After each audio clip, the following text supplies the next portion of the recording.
So I think what's been most challenging is, especially when we're working in our community, and I predominantly, prior to starting my own practice, was working in Black and Brown communities.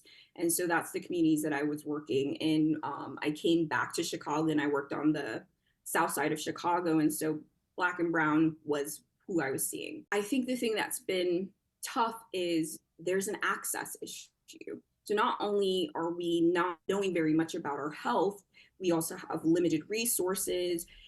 Many times I would have been the first person of color that any of my patients had seen. And so a lot of times I would get people who would come to me and there were already so many health conditions, or I would catch a cancer that should have been caught on a preventive screening years ago. Oh, And so wow.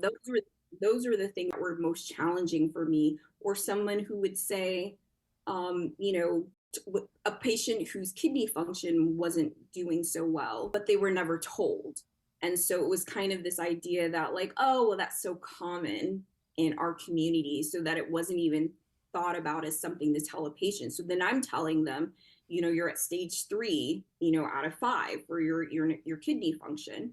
And they're hearing this for the first time. And so that became something that was very challenging, because you want to do a good job. And it did lead to a little bit of burnout, because if you're seeing 20 to 24 patients a day, everyone's showing up because they know that you're going to care. It can mean that you're doing a great job, but then you're taking the burden on yourself, and it leads to not having the self care. You started this talk about how are you doing a wellness check, right?